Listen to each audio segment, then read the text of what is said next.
होली खेले रघुवीरा बद में होली खेले रघुवीरा होली खेले रघुवीरा। हो चाचा हो ई कौन गाना गबे चाहो? ई तो पुरान मेटर सब कुछ नया सुनबा।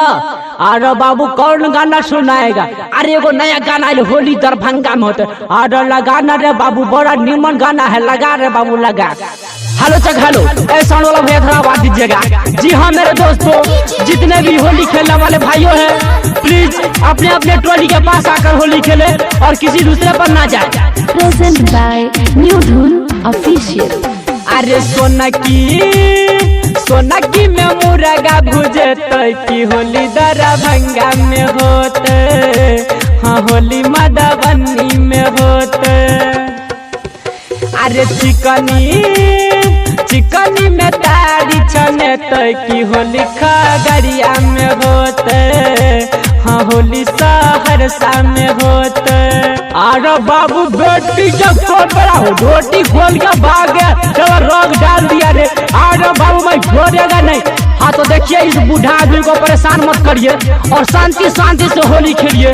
बुरा न मानो, होली है होली है होली है। Present by new Dhun official. Holi है दारू हम मांगे बड़े यरबा बॉर्डर नेपाल से। लोल्हा का पियर का रंगबै पूरा लाल से। दारू हम मांगे बड़े यरबा बॉर्डर नेपाल से। लोल्हा का पियर का पूरा रंगबै लाल से। कपछाही में डीजे बजेबै की होली दरभंगा में होते, हाँ होली सहरसा में होते।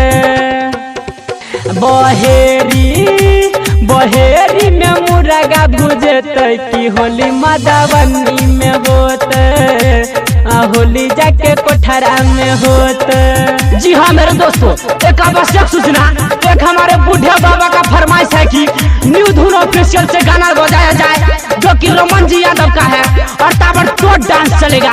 बुरा न मानो, होली है, happy Holi. Present by new Dhun official.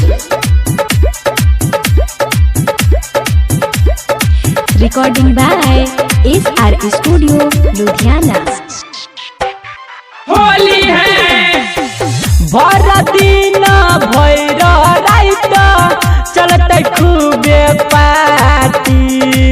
Raman ji Yadav वाला गाना बजते चाहे चलते लाठी, चाहे चलते लाठी।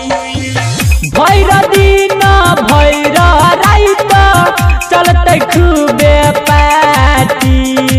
रमन जी यादव वाला गाना बजते चाहे चलते लाठी। सेनेटर पर मुर्गा कटे की होली दरभंगा में होते, हाँ होली पुरानिया में होते। अरे बास्तेपुर के छोरा पगले की होली दरभंगा में होते, हाँ होली दरभंगा में होते।